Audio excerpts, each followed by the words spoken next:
Question number 1 अगर आप देखेंगे, कहता है mister A is the owner of the house property. पहले पूरा देखते जाओ क्वेश्चन, सॉल्यूशन जल्दीबाजी में नहीं, पूरा शुरू से लेकर लास्ट तक, नहीं तो लास्ट में आखिरी बॉल पे फिर छक्का लगा देगा, चेंज कर देगा पूरा पैटर्न। कह रहा mister A is the owner of the house property whose municipal valuation is 75,000। Municipal valuation दिया हुआ है, उसका म्युनिसिपल वैल्यूएशन है 70,000 75,000 और फेयर रेंट है 80,000 और लिख दिया not covered by the rent control act. मतलब ग्रॉस एनुअल वैल्यू हम दो तरह से निकालते थे, कवर्ड और नॉट कवर्ड, कैलकुलेट करते थे ना। तो यहां पे जो रूल्स एप्लीकेबल होने वाला है कौन सा वाला है, नॉट कवर्ड वाला। तो नॉट कवर्ड में याद कीजिए, फर्स्ट में हम लोग क्या लिखते थे, म्युनिसिपल वैल्यू और फेयर रेंट, इन दोनों में से क्या होना चाहिए, जो ज्यादा होगा आप उसी को एक्सपेक्टेड रेंट कहोगे। तो म्युनिसिपल वैल्यू या फेयर रेंट, इन दोनों में से जो ज्यादा होगा, तो दोनों में 75 और 80, ज्यादा कौन सा होगा, 80,000। इसका मतलब कि आपका एक्सपेक्टेड रेंट कितना हो गया, 80,000। तुम देखना क्वेश्चन तुमको कितना आसान लग रही है, पूरा मजा आ गया क्वेश्चन बना के। म्युनिसिपल वैल्यू या फेयर रेंट, इन दोनों में से जो ज्यादा होगा, तो ज्यादा कौन सा हुआ, 80,000 यानी फेयर रेंट। तो हम लोग लिख लिए कि expected rent is equal to कितना, 80,000। अब आगे पढ़ते हैं। The construction of the property was commencement on 1st January 2015। 1 जनवरी 2015 को ये प्रॉपर्टी का कंस्ट्रक्शन हमने शुरू किया था, कोई बात नहीं, देखते हैं। और कंप्लीट हो गया 30 अप्रैल 2016 को। तो जनवरी से लेकर पूरा जनवरी, यानी जनवरी 15 से लेकर जनवरी 2016, कितना साल हो गया, 1 साल। इसके बाद जनवरी के बाद जनवरी, फरवरी, मार्च और अप्रैल में तो कंप्लीट, अप्रैल में सॉरी 30 अप्रैल को कंप्लीट हुआ। इसका मतलब है कि पूरा 1 साल और इधर 4 महीना, मतलब 1 साल 4 महीना, यानी 12 और 4 16 महीना, यानी आप कह सकते हो कि 16 मंथ का समय लग गया इस प्रॉपर्टी को कंप्लीट करने में। लेकिन ध्यान रखिएगा, इस प्रॉपर्टी को कंप्लीट करने में कितना समय लगा उसका एग्जेम्पशन लिया जा सकता था उसके इंटरेस्ट का। लेकिन इन चीजों में फालतू में मत पड़िएगा। अगर क्वेश्चन में इस प्रॉपर्टी का कंस्ट्रक्शन लोन लेने के बाद किया गया तो इसका एग्जेम्पशन 1/5 इंटरेस्ट ऑन लोन और करंट ईयर का लोन माइनस होता। सपोज करो कि इस क्वेश्चन में अगर हमने लोन लिया ही नहीं है, क्या अंडर सेक्शन 24 में जो interest on loan previous year और 1/5 इंटरेस्ट ऑन लोन का एग्जेम्पशन मिलता है, लोन ही नहीं है तो एग्जेम्पशन लो। तो इन चक्कर में ऐसा नहीं कि क्वेश्चन पढ़े और क्वेश्चन पढ़ते आदत बनाइएगा। ऐसा नहीं हो कि बस क्वेश्चन पढ़ लिए, लिख लिए, अब हम देखें ओ अच्छा 1 जनवरी को घर बनना शुरू हुआ, 30 अप्रैल को खत्म हुआ, तो हम क्या किए, काउंट किए, अच्छा जैसे भी हम लोग किए। ये तो बहुत कम टाइम था, इसलिए जल्दी कैलकुलेट हो गया। हो सकता था 3-4 साल टाइम होता तो तुम क्या करते, गिनते रहते बैठ के, टाइम कंज्यूम होता कि नहीं होता। तो हमको जल्दबाजी में ऐसा नहीं कि दिन गिनते रहना बैठ के। जब भी बोलेगा कि घर बनना शुरू हुआ है, इतने तारीख को कंप्लीट हुआ, तो उसमें दिन समय गिनने से पहले हम देखेंगे कि क्या इस क्वेश्चन में लोन है या नहीं। अगर लोन नहीं है तो अंडर सेक्शन 24 में हमको एक ही डिडक्शन मिलेगा 30% और बाकी 2 डिडक्शन तो 0 हो जाएगा। तो हम मेहनत क्यों करें। हो सकता है कि आपके क्वेश्चन में पूछ दे कि ग्रॉस एनुअल वैल्यू निकालो। अगर आपसे क्वेश्चन में पूछा कि taxable income from house property निकालो, तो आप क्या करोगे, पहले ग्रॉस एनुअल वैल्यू निकालोगे, ग्रॉस एनुअल वैल्यू में से एनुअल वैल्यू निकालोगे, फिर डिडक्शन माइनस करोगे, तब ना निकलेगा इनकम फ्रॉम हाउस प्रॉपर्टी। और अगर आपके क्वेश्चन में सपोज करो कि आपके क्वेश्चन में ये कह दे कि आप ग्रॉस एनुअल वैल्यू निकालो, तो आपको इसका कोई काम पड़ेगा क्या। तो हम जल्दबाजी में कुछ भी नहीं करेंगे, सोच समझ के डिसीजन, क्योंकि एग्जाम में ना इनकम टैक्स के टाइम पर इनकम टैक्स में इतना ज्यादा टाइम कंज्यूम होता है कि आपको पता भी नहीं चलेगा इनकम टैक्स वाले दिन के 3 घंटा कब निकल गया। आप नहीं दे पाएंगे, आप एग्जाम दीजिएगा, एग्जाम के दिन आपको पता चलेगा 3 घंटा बहुत कम पड़ गया मेरे लिए। इसलिए इन फालतू चीजों में मतलब जितना हम जानते हैं वो पूरा ज्ञान एक ही क्वेश्चन के ऊपर इस्तेमाल नहीं कर देना है, देख लेना है पहले समझदारी से क्या बोला निकालने के लिए। जरा क्वेश्चन में देखो तो क्या बोला निकालने के लिए आपको, find out the annual value of the house of mister x and y, है ना। सिर्फ आपसे पूछा गया कि एनुअल वैल्यू निकालिए, तो हम कैसे निकालते थे एनुअल वैल्यू? कंट्रोल एक्ट और not covered act by rent control act. क्या एनुअल वैल्यू निकालने के लिए डिडक्शन देते थे हम लोग? जब 30% of deduction 1/5 interest on loan और इंटरेस्ट ऑन लोन माइनस करना ही नहीं है, तो हम क्यों इस लफड़ा में फंसे कि कितना महीना कितना समय? छोड़ो ना, कुछ भी होगा, क्या मतलब है हमको उससे। इसलिए ध्यान रखिएगा कि ये जो 16 मंथ का टाइम पीरियड हमने निकाला, इसका काम 1/5 इंटरेस्ट ऑन लोन लेने के लिए होता, लेकिन मेरे क्वेश्चन में पूछा ही नहीं गया, तो हम इसको निकाल करके जस्ट क्या कर रहे हैं, अपना टाइम वेस्ट कर रहे हैं। तो ऐसा एग्जाम में मत कीजिएगा, पहले देख लीजिए क्या निकालने के लिए बोला गया। दूसरा बात, अगर यहां बोलता कि एनुअल वैल्यू नहीं, taxable income from house property निकालो, तब भी हम देखते कि क्या लोन है कि नहीं है। लोन नहीं है, मत फंसिएगा टाइम में, चक्कर में टाइम बर्बाद होगा आपका। आगे देखो क्या बोल रहा है, the building comprise 3 unit and it is let out to Mr. X and Y and Z on an annual rent of rupees 30,000 per unit। बोल रहा है जब एक बारी बिल्डिंग कंप्लीट हो गया तो हमने उस पूरी बिल्डिंग को, इस पूरी बिल्डिंग को 3 यूनिट्स में डिवाइड कर दिया और एक एक यूनिट को X, Y और Z इन तीनों को क्या किया, किराए पे दे दिया। और एक यूनिट का किराया देखो लिखा 30,000 पर यूनिट हमने किराया लिया, तो 30 इसका हो गया, 30 इसका हो गया और 30 इसका हो गया। इसका मतलब एक टोटल कितना हो गया? तो ये 90,000 क्या कहोगे इसको? इसको आप क्या कहोगे? एक्चुअल रेंट कहोगे ना।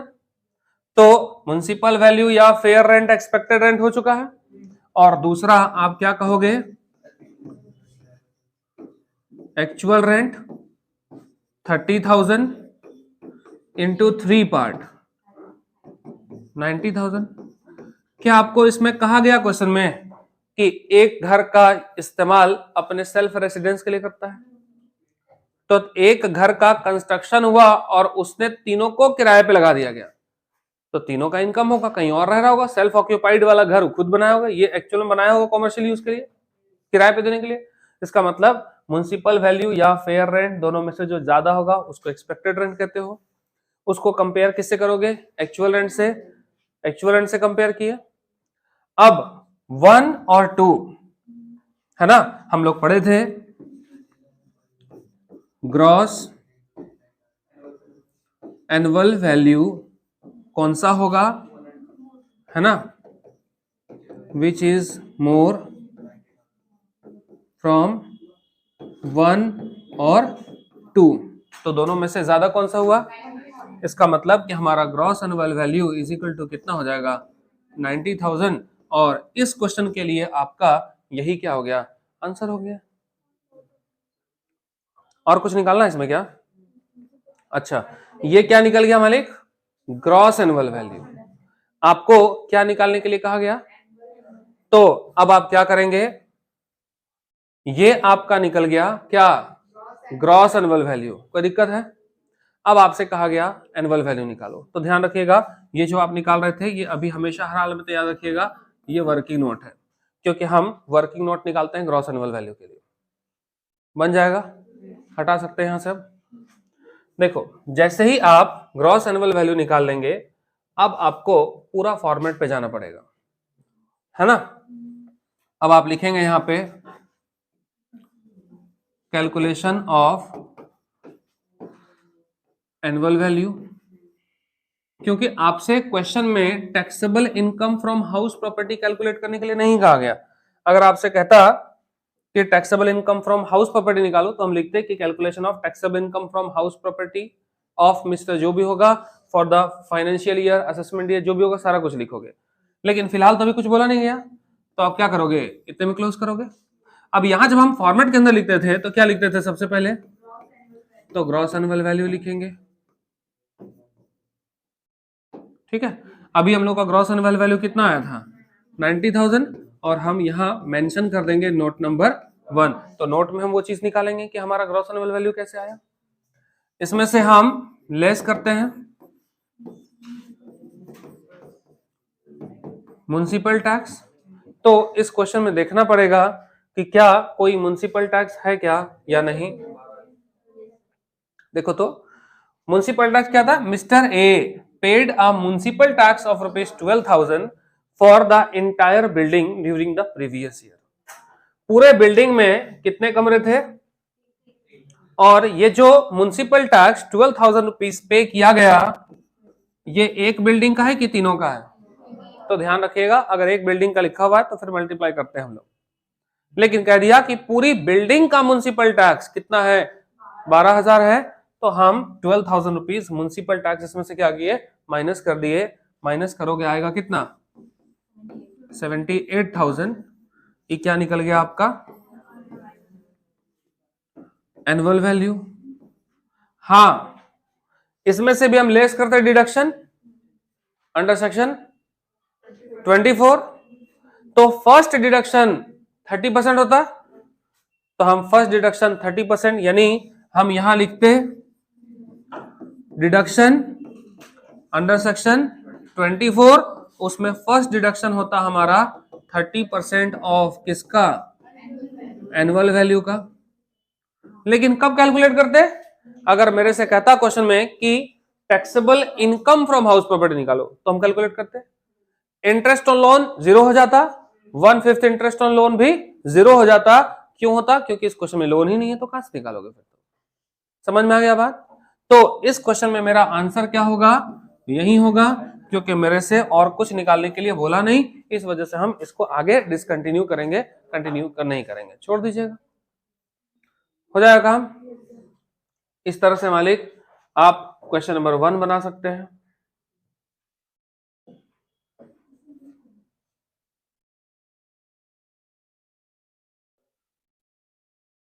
क्वेश्चन नंबर 2 पर आओ, देखिए क्या कहता है क्वेश्चन नंबर 2।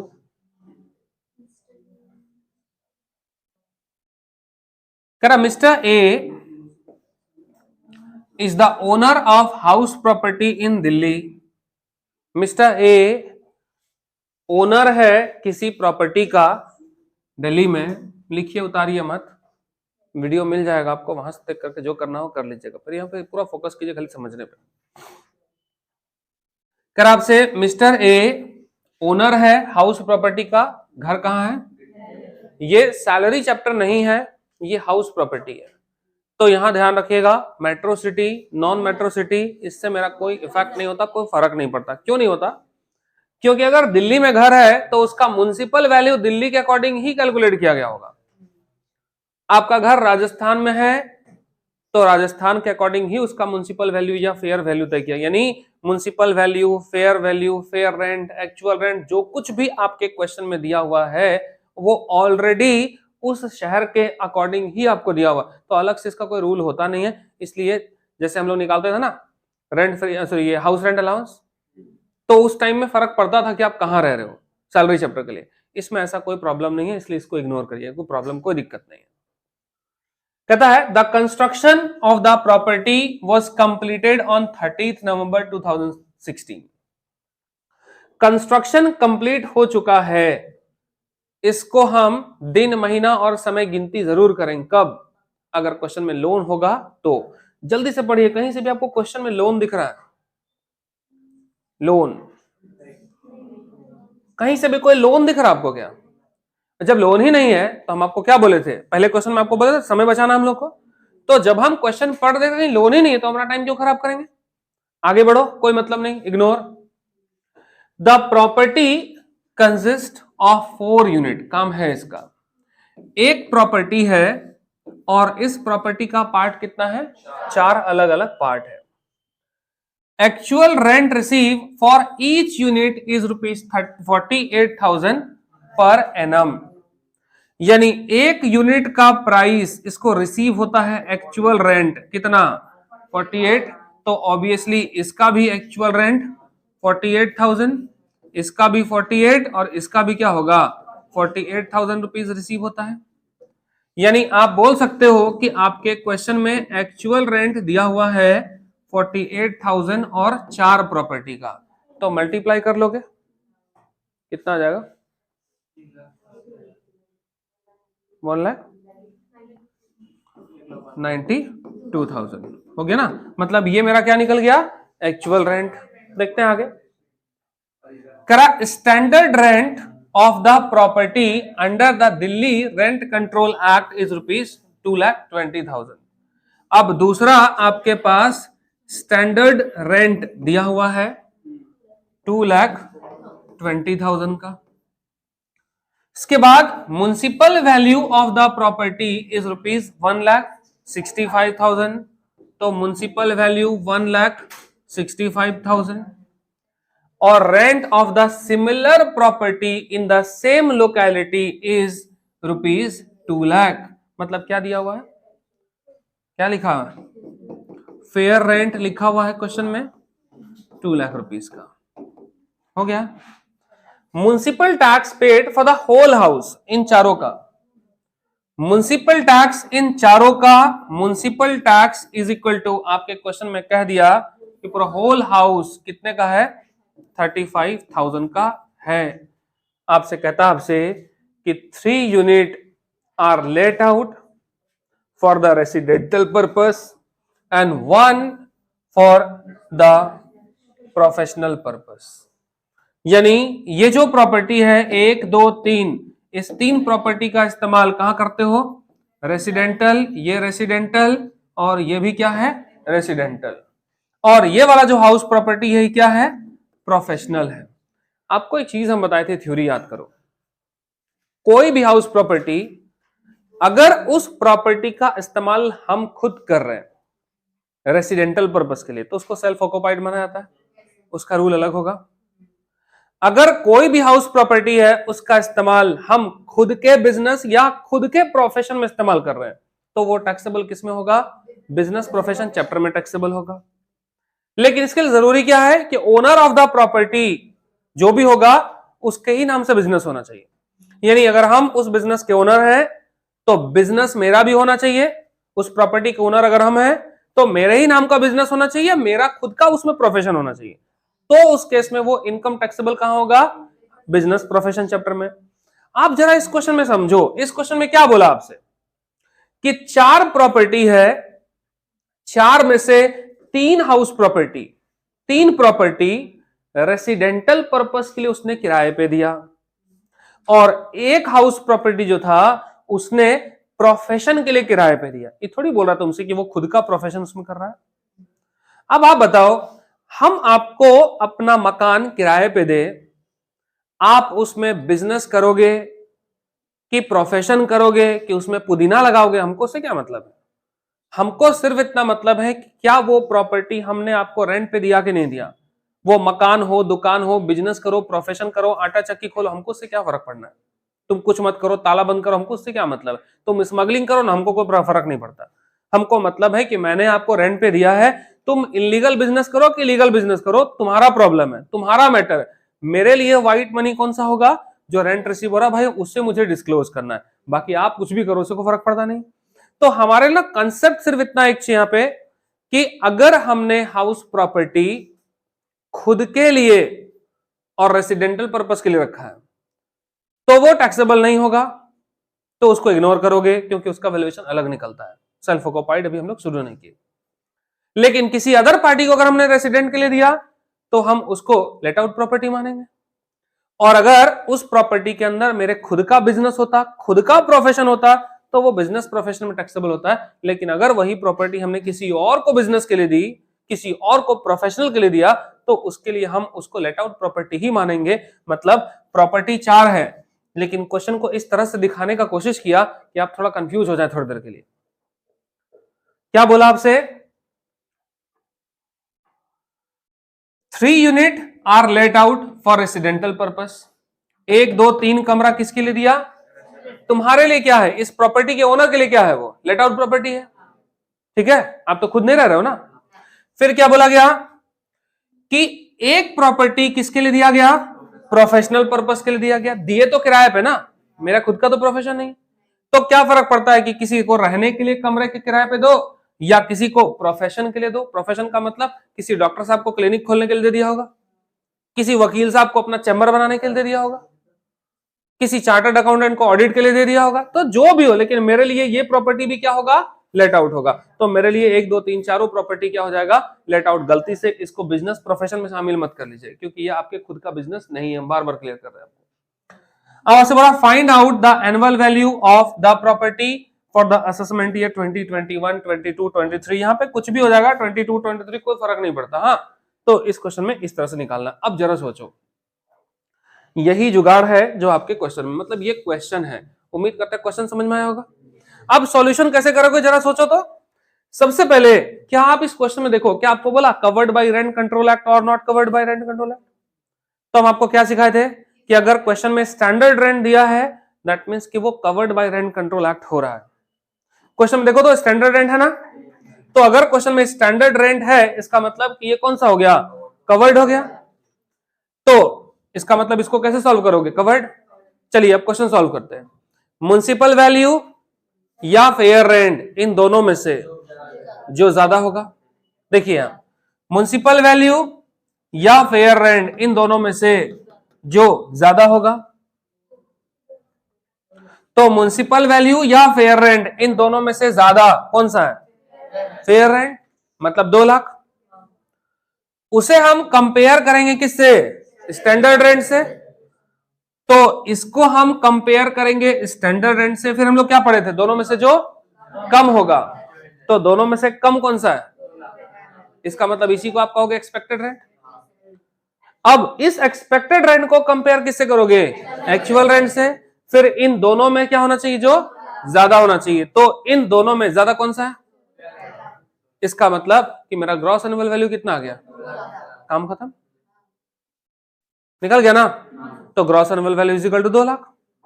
अब इसमें माइनस क्या करोगे आप? Municipal tax. तो पूरी प्रॉपर्टी के लिए म्युनिसिपल टैक्स कितना पे किया हमने? 35,000। तो 2 लाख रुपीज में 35,000 क्या कीजिएगा? माइनस कर दीजिएगा। आंसर आपका कितना आ जाएगा? ठीक है ना, 1,65,000। आप बुक का आंसर चेक कर लेना। हो गया कि नहीं हो गया? मतलब आप बताओ कि जो फॉर्मेट और जो रूल्स हम लोग पढ़े, अगर मेरे माइंड में पूरा स्टोर्ड है एकदम, कहीं से भी आपको क्वेश्चन फंसने का लग रहा है, इजी बन रहा है, तो ये आपका क्वेश्चन नंबर 2 हो गया। किसी का डाउट है तो बताइए। किसी का डाउट है ना?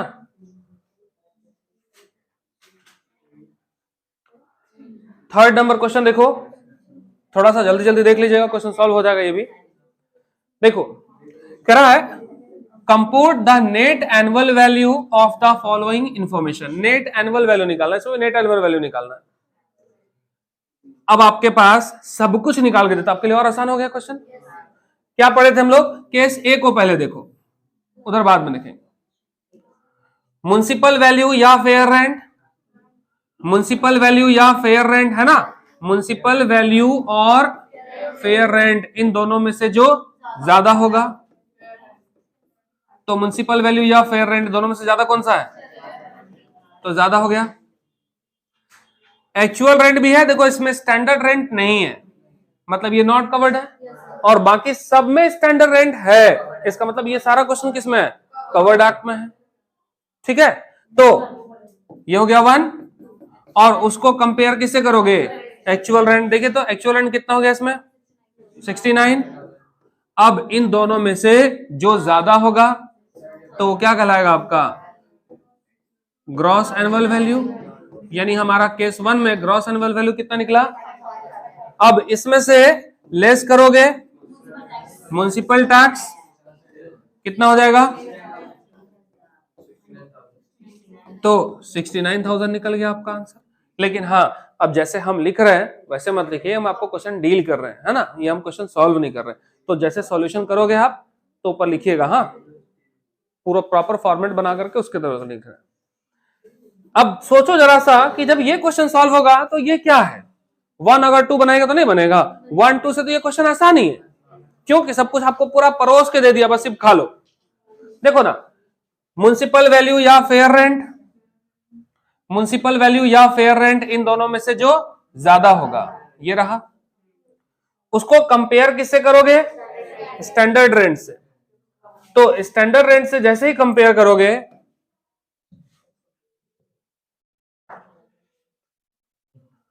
कुछ हुआ नहीं, म्युनिसिपल वैल्यू फेयर रेंट इन दोनों में से जो ज्यादा होगा 60,000, उसको कंपेयर किससे करोगे, स्टैंडर्ड रेंट से, फिर इन दोनों में से जो कम होगा मतलब 60,000, फिर उसको कंपेयर करोगे एक्चुअल रेंट से, एक्चुअल रेंट ये रहा, फिर इन दोनों में से जो ज्यादा होगा ये रहा ज्यादा।